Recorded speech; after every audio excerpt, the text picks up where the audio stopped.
एक महिला रात के 3 बजे के करीब 112 नंबर डाल करती है। पुलिस को कहती है कि आप लोग जितना जल्दी हो सके मेरे घर चले आइए, मेरा पति मेरे 6 साल की मासूम बच्ची की हत्या कर दिया है। पुलिस आनन फानन में वहां पहुंचती है, उस बच्ची की शव को अपने कब्जे में लेती है। फिर इसके बाद उसके पति को गिरफ्तार करती है। पति से पूछताछ करती है तो उसका पति कहता है कि बच्ची की हत्या मैंने नहीं, मेरी पत्नी ने खुद अपने प्रेमी के साथ मिलकर की है। जब इतनी बात पुलिस सुनती है, हैरान रह जाती है। पुलिस उस महिला को गिरफ्तार करती है।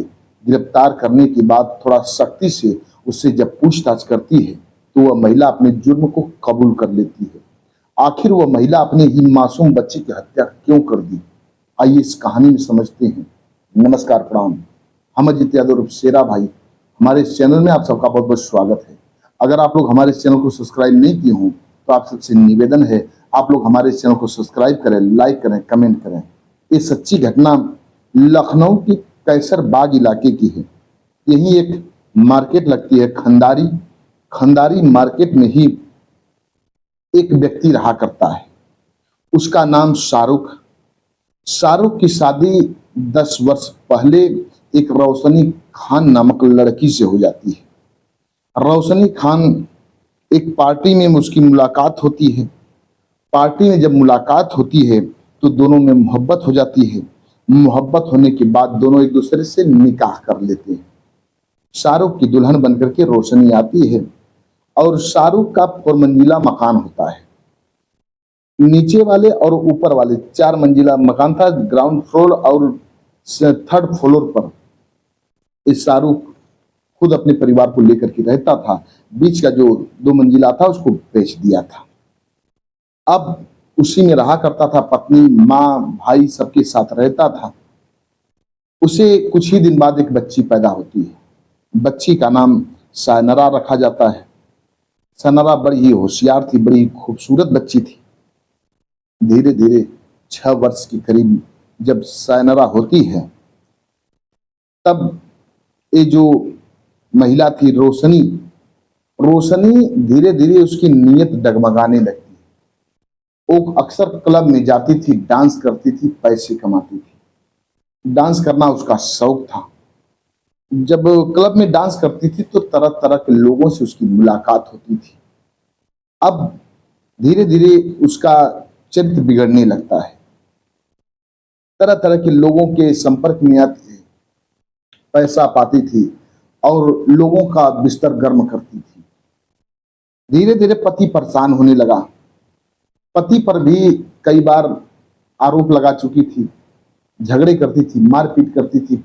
पति को भी जेल भेजवाने की कोशिश की। धीरे धीरे दोनों में विवाद बढ़ता गया। सास पर भी आरोप लगाती थी दहेज का, कि मेरी सास दहेज के लिए मुझे काफी प्रताड़ित करती है। पुलिस जब उसको हिरासत में लेती है, थाने लेकर के जाती है, पूछताछ करती है तो ये सब बात झूठ निकलती है। अपनी ननद को भी जेल भिजवाने की कोशिश करती है। ननद के ऊपर भी आरोप लगाती है कि मुझे मारती है, धमकाती है, कहती है कि भाई के साथ मिलकर तुम्हारी हत्या कर दूंगी। ननद को भी पुलिस गिरफ्तार करती है। 2 ननद होती हैं, रुखसार और रूमी। पुलिस जब इनसे भी पूछताछ करती है, अगल बगल के लोगों से पूछताछ करती है तो सारी बात गलत निकलती है। अब उनको भी पुलिस छोड़ देती है। रोशनी का जेठ था जिसका नाम सलमान था, उसके ऊपर अपने ही 6 साल की मासूम बच्ची के रेप के केस में उसको अंदर करवाने की कोशिश करती है। पुलिस से बताती है कि मेरा जो जेठ है मेरी बच्ची के साथ रेप करने की कोशिश किया था। पुलिस उसको पकड़ करके जब जेल लेकर के जाती है, पूछताछ करती तो वो भी बात सरासर गलत निकलती है। अब उसके जेठ को भी पुलिस छोड़ देती है। यही सब देख करके उसका पति, रोशनी का पति शाहरुख, बिल्कुल तंग आ जाता है।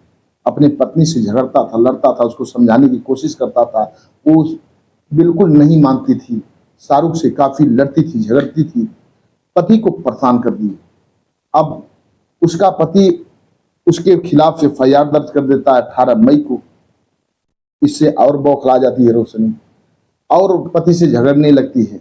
शाहरुख काफी तंग आ जाता है तो अपने परिवार को लेकर के कुछ दूरी पर जाकर के एक रूम में रहने लगता है। यहाँ जो मकान था वहाँ रोशनी खुद रहने लगती है। और जब रोशनी रहने लगी तो तरह तरह के लोगों को अपने पास बुलाती थी और पूरी रात बिताती थी। उसका एक क्लब में ही एक दोस्त बन जाता है, उसका नाम उदित जायसवाल होता है। उदित से काफी क्लोज आ जाती है तो उदित भी उससे मोहब्बत करने लगता है और लिविंग में दोनों वहीं रहने लगते हैं। जो शाहरुख का बंगला था उसी मकान में ये रोशनी उदित को अपने साथ लेकर के रहने लगती है। देखिए घर है पति का लेकिन रह रहा है उसका प्रेमी, उसमें अयासियां कर रही है प्रेमी के साथ। पति सब कुछ जानता था लेकिन परेशान था। अब 14 जुलाई को अपनी बेटी से मिलने के लिए ये शाहरुख आता है, सोचता है कि चलो अपनी बच्ची से मिल करके आऊं। इसके एक दिन पहले 13 जुलाई को ये अपने प्रेमी के साथ मिल करके, रोशनी उदित के साथ मिल करके अपनी मासूम बच्ची की हत्या कर देती है और सोचती है इस हत्या का आरोप अपने पति पर लगा दूंगी। 14 जुलाई को उसका पति अपनी बच्ची से मिलने के लिए आता है तो अपने पति से झगड़ती है, लड़ती है। फिर इसके बाद बच्ची से नहीं मिलने देती है। उसका पति अपनी बच्ची से नहीं मिल पाता है और वहां से चला जाता है। इधर करीब करीब रात के 3 बजे पुलिस को फोन लगाती है। रोशनी फोन लगा करके कहती है कि आप लोग जितना जल्दी हो सके मेरे घर आप लोग चले आइए, मेरा पति मेरे बच्चे की हत्या कर दिया है। पुलिस आनंद फानंद में वहां पहुंचती है, बच्ची के शव को अपने हिरासत कब्जे में लेती है। कब्जे में लेने के बाद पोस्टमार्टम के लिए उस डेड बॉडी को भेज देती है। जब डेड बॉडी को भेज देती है, पोस्टमार्टम होता है तो पता चला करीब करीब 36 से 37 घंटे पहले इस बच्ची की हत्या हुई है। बच्ची की लाश सड़ रही थी, बदबू आ रही थी, उसमें कीड़े भी पड़ रहे थे। लेकिन जो रोशनी थी अपने प्रेमी के साथ बच्ची की हत्या करने के बाद एक रात एक दिन उसी बच्ची के पास शराब पी करके अयासियां करते हुए प्रेमी के साथ बिताती है। जरा से भी उसको दया नहीं आती है।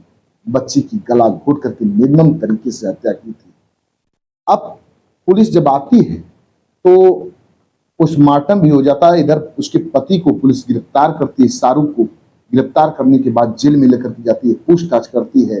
तो शाहरुख कहता है कि मैं अपनी बच्ची से मिलने के लिए गया था, मैं अपनी बच्ची से मिल नहीं पाया। जो मेरी पत्नी रोशनी मुझसे झगड़ रही थी, लड़ रही थी, वाद विवाद बढ़ा, मैं बच्ची से मिल नहीं पाया और फिर अपने घर चला आया। ये मेरी पत्नी खुद बच्ची की हत्या की अपने प्रेमी के साथ मिलकर, मुझे ऐसा लग रहा है। मुझे फंसाने की कोशिश कर रही है, ये इल्जाम मेरे मत्थे मढ़ रही है ताकि मैं जेल के अंदर चला जाऊं और मेरी पत्नी अपने प्रेमी के साथ अयासियां करे। पुलिस को भी उसकी बात थोड़ा अच्छी लगती है, उसे लगा कि बिल्कुल सही बोल रहा है। पुलिस वाले तुरंत अब उसके पत्नी जो रोशनी थी उसको गिरफ्तार करती है, उसके प्रेमी उदित को भी गिरफ्तार करती है। बगल में ले जा करके उदित से अपने तरीके से पूछताछ करती है तो उदित जुल्म कबूल कर लेता है। लेकिन जब रोशनी से पूछती है पुलिस तो वो बात को घुमाने फिराने लगती है, तरह तरह की बात बदलने लगती है। जितनी बार पुलिस पूछती थी उतने तरीके से बात करती थी। रोशनी कहती है कि मेरा पति मेरे बच्चे की गला घोट करके हत्या कर रहा था, तभी मैं आई और देख करके अवाक रह गई, आप लोगों को इन्फॉर्म कर दी। लेकिन पुलिस को लगा कि बच्ची की लाश में इतनी काफी बदबू थी, कीड़े पड़ रहे थे, तो तत्काल उसकी मौत नहीं हुई थी। बिल्कुल झूठ बोल रही है। अब लेडीज पुलिस बुलाती है और जब महिला पुलिस आती है थोड़ा अपने तरीके से उसकी खातिरदारी करके जब पूछती है तो अपने जुल्म को कबूल कर लेती है। रोशनी बताती है कि मैं और मेरा पति हम दोनों लोग शराब पी करके अपनी प्लानिंग के तहत बच्ची की हत्या कर दी। मैं खुद अपने हाथों से बच्ची का गला घोट दी। थोड़ी थोड़ी सांस आ रही थी तो उसके मुख पर तकिया रख दिया और उसके सांस को रोक दी। बच्ची की मौत हो गई। मैं सोची कि पति के मत्थे इस हत्याकांड को मर दूंगी कि मेरा पति मुझसे झगड़ा करके विवाद करके मेरी बच्ची की हत्या कर दिया। पति जब जेल में चला जाएगा तो मैं कुछ दिन बाद अपने प्रेमी के साथ शादी भी कर लूंगी और इसकी संपत्ति का मालिक भी बन जाऊंगी। यही सब उसके दिमाग में चल रहा था, लेकिन उसकी प्लानिंग फेल हो जाती है। पुलिस उससे गुनाह कबूल करवा लेती है। कबूल करवाने के बाद कोर्ट भेज देती है। कोर्ट के बाद फिर उसको जेल भेज दिया जाता है। उसके प्रेमी को भी जेल भेज दिया जाता है। एक माँ अपने ही बच्चे की इतनी निर्मम तरीके से हत्या कर दी। जो कोई भी इस बात को सुना वो लोग दंग रह गए कि आखिर एक माँ ऐसे कैसे कर सकती है। अपने पति को फंसाने की कोशिश की, एक बच्चे के पिता को फंसाने की कोशिश की, लेकिन उसका जुर्म छिप नहीं पाया। खुद जेल में आज बंद है। बस आज की कहानी इतने तक। मिलते हैं अगले एपिसोड में किसी नई कहानी के साथ। तब तक के लिए नमस्कार।